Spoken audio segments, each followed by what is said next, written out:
Hello everybody, this is Zaxter99. So here we have it. The indie developers out of Arizona that have made the infamous negatively rated game called The Slaughtering Grounds, and I believe 8 other games already on Steam, keep churning out game after game, and now they are going after one of the biggest critics on YouTube, Jim Sterling, and have allegedly filed a lawsuit against him with total damages of $10.76 million in an Arizona court. So this is something that the Romine brothers, James and Robert Romine, two brothers who make these games, and they call themselves Digital Homicide as their developer name. These guys have threatened to file a lawsuit against Jim Staten, which is Jim Sterling on YouTube, before.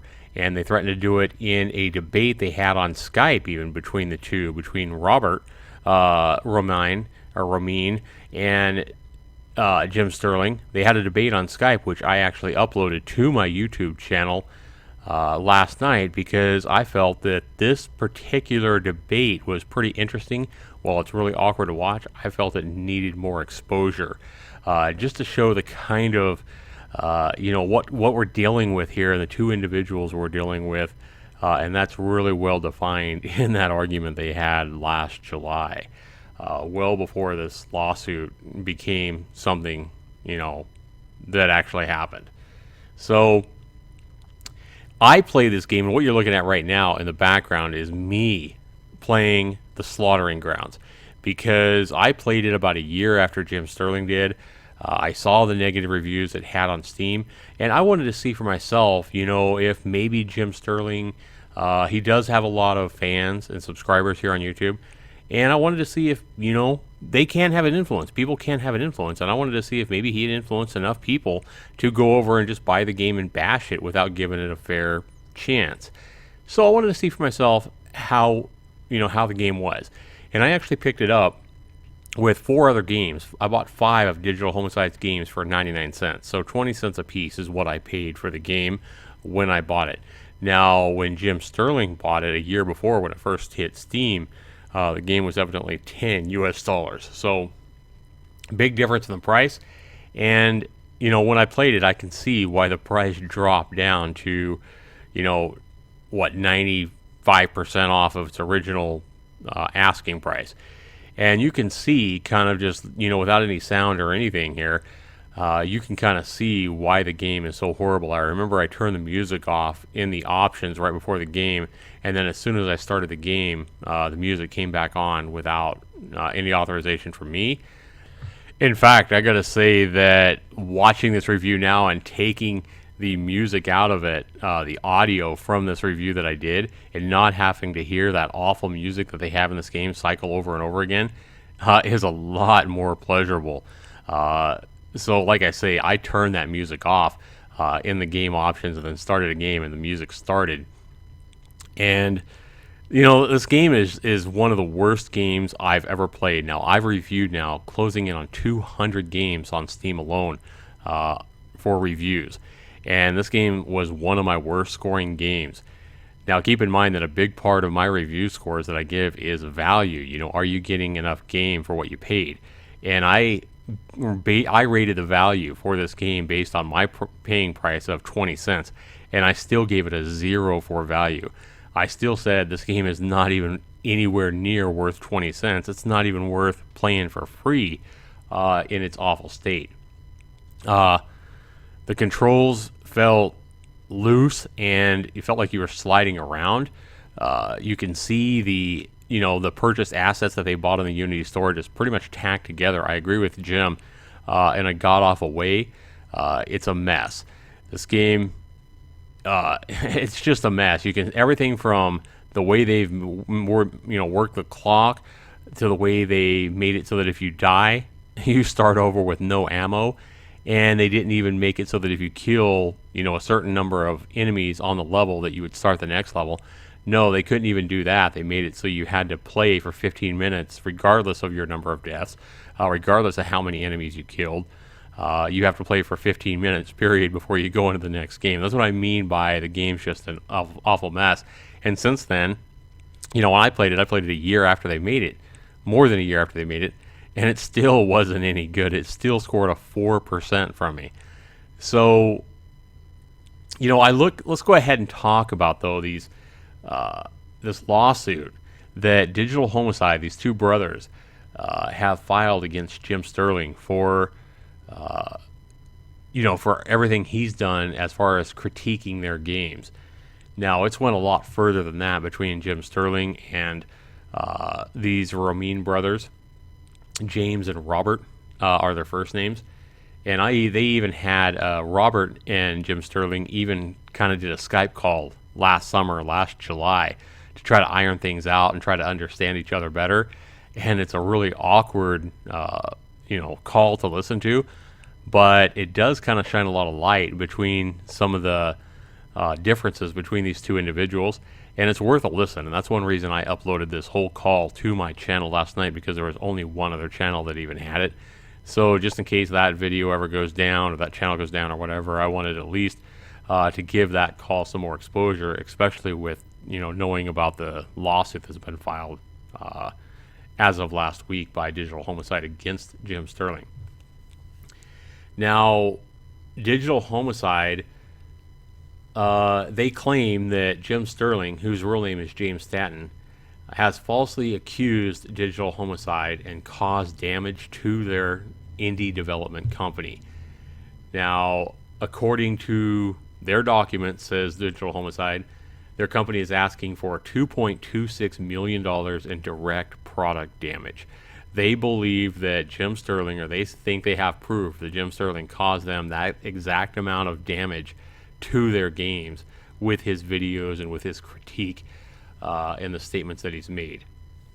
They're also asking for $4.3 million for emotional, reputational, and financial distress. And then they're asking for another $5 million in punitive damage as well. If you add it all up, that adds up to $10.76 million. That is a lot of money. So I want to say first off that I've been following, this story ever since Jim, did his first review of the slaughtering grounds here, and some of the stuff that's been going on between these two, between Jim Sterling and between this indie developer. Now I want you to go ahead and say first of all that I'm not a subscriber to Jim Sterling. I certainly know of his videos, and I know of what he does.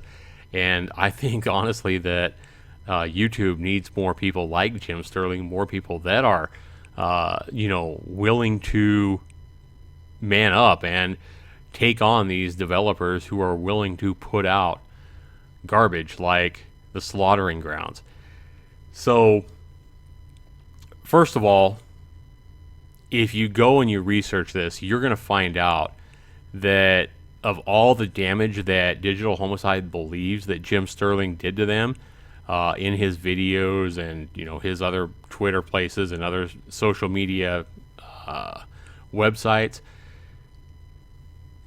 honestly, Digital Homicide has done far more damage to themselves in the way they have acted, in the way they've responded to this criticism and to the videos than Jim Sterling has ever done to them. The way they have behaved has almost been some of the worst tantrum throwing I've ever seen. When they got the initial review, which basically called their Slaughtering Grounds game a piece of crap, they responded by uploading a video of Jim Sterling in a video called Review the Reviewer, in which they simply typed over his same video and called him things like an idiot, personally attacked him, where Jim Sterling was more attacking the game and scoring the game for what it was. These guys immediately uploaded a video personally attacking Jim Sterling, calling him an idiot, calling him incapable of playing a game, and stating all the things that he should have done to somehow make their game better if he played it. It was totally ridiculous. Jim Sterling, fired back and basically laughed at him, and they continued to fire back, basically just throwing a temper tantrum at the criticism that they received. Now, how they can be so proud of something like the Slaughtering Grounds or some of the game content that they've made, baffles me. I mean, the price of the game is 1/10 what it was when they first started it. Most of their games they have up on Steam now for 20 cents, or 99 cents all the time, a fraction of what they charged for it when it initially came out. And they've admitted, Robert Ramin has admitted in the Skype call that he understands that the game didn't offer, the games don't offer as nearly as much value as they thought, and that's why they've drastically lowered the price.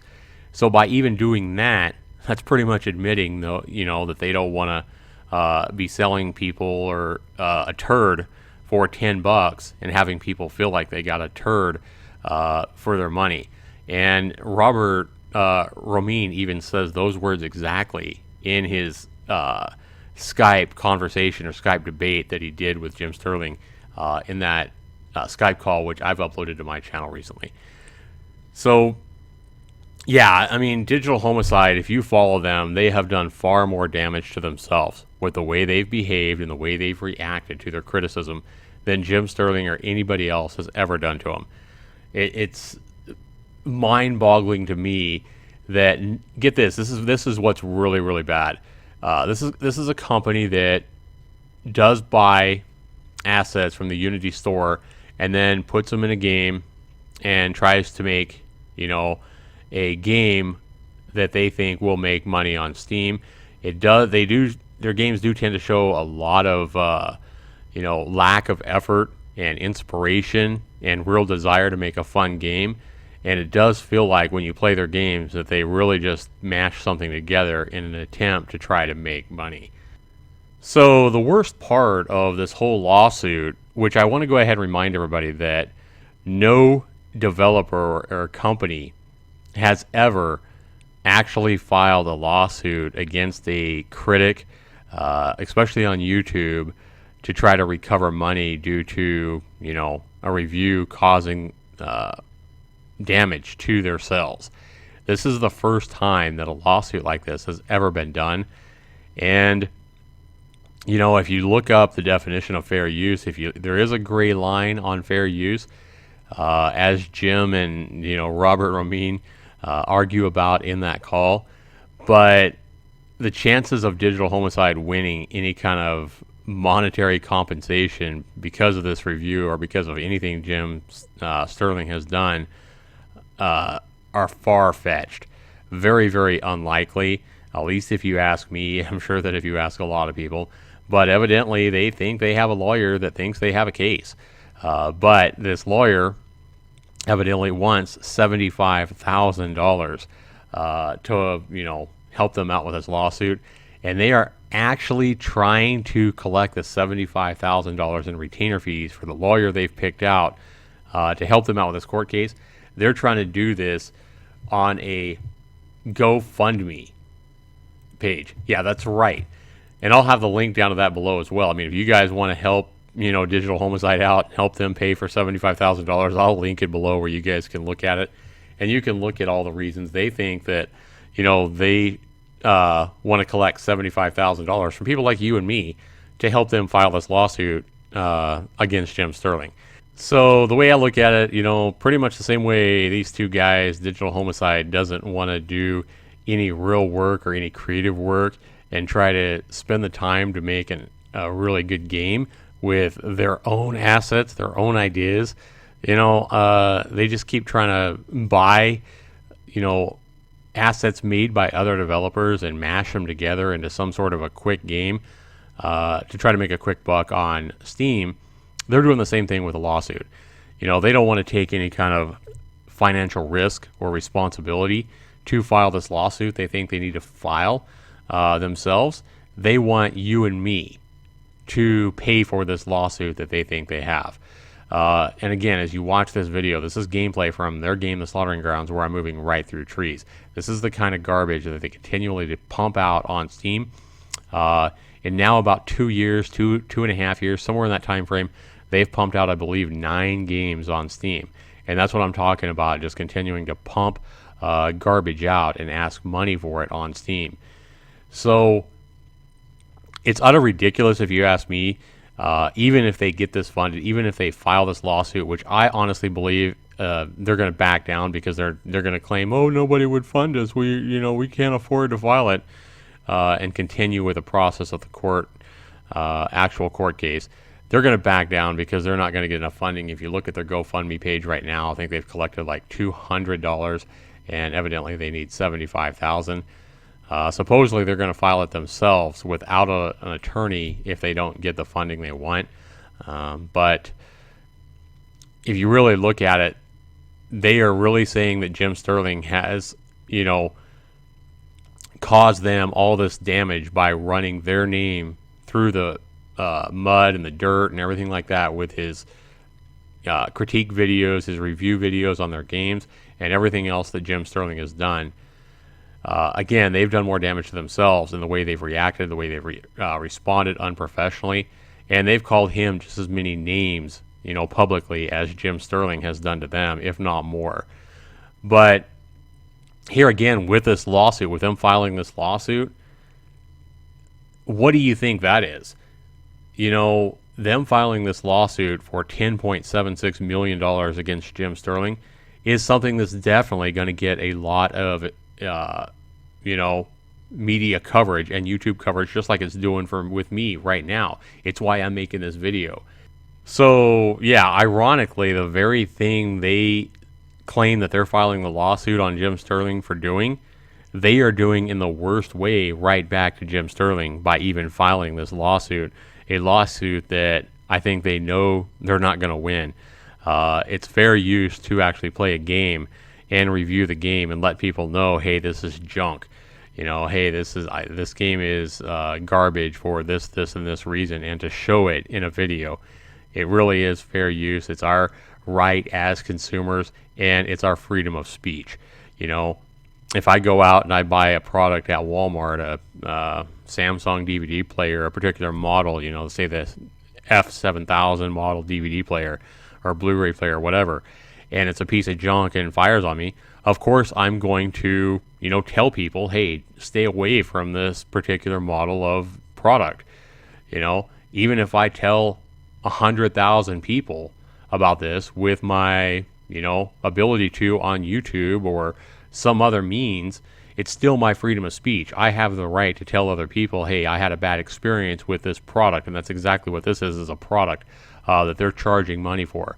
So it's within the freedom of speech, it's within fair rights, and this lawsuit is going to get thrown out. So I would, anybody that supports this lawsuit for Digital Homicide or supports them in this lawsuit, if you ask me, they're not too bright. They're probably just simply supporting this lawsuit because of maybe a hatred they have for Jim Sterling, or maybe they don't like Jim Sterling in particular.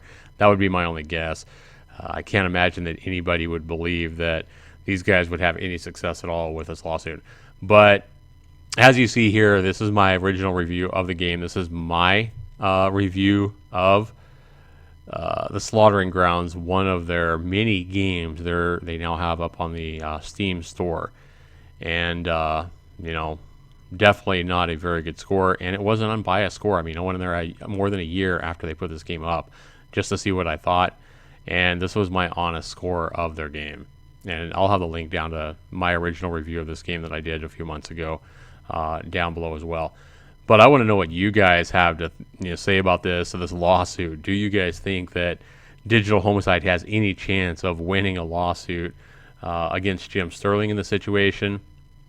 Jim Sterling has been pretty quiet about this and only said something in the regards that, he can't make any statements, but he's feeling very confident, is all he said, I believe, on his Twitter page. So anyway, I want to know what you guys have to say about this. What are your thoughts about this whole lawsuit, the first lawsuit? This is a big deal. And despite, whether this is something interesting to you, yourself or not, this is a huge deal to all YouTubers, to all gamers, to pretty much the whole world of indie developers and everything, to see how this plays out. Because I believe that if this lawsuit does go through, and once Jim Sterling wins, big time in court, much more damage is going to be done to the Digital Homicide name, again, by themselves than Jim Sterling would have ever done had they just been halfway professional and, took a punch on the face. That's what you do in this situation as a game developer. You need to, let's put it this way. Digital Homicide, if they put in the amount of effort to try to make their games better that they're putting into trying to attack Jim Sterling and file a lawsuit on Jim Sterling, that would be something worth talking about. That would be taking the appropriate action. But instead, they continue to pump out these garbage games and put all this effort and energy into acting immature and throwing tantrum fits, and now filing a huge lawsuit against Jim Sterling. Again, we're going to find out if this lawsuit goes through that they're going to do way more damage with this lawsuit to themselves than Jim Sterling has ever done to them. But anyway, everybody, I want to go ahead and thank you for taking the time to watch my video. I'd love to see your thoughts on this. Please put it down in the comments below. And if you've enjoyed this video, whatever it is, please show me that by just taking the few seconds it takes to give me a thumbs up on my video. And keep in mind that I do read every single, comment on every video that I have, even years after the video was put up. So thanks for watching, everybody. This has been Zaxxer99. Take care and have a great day.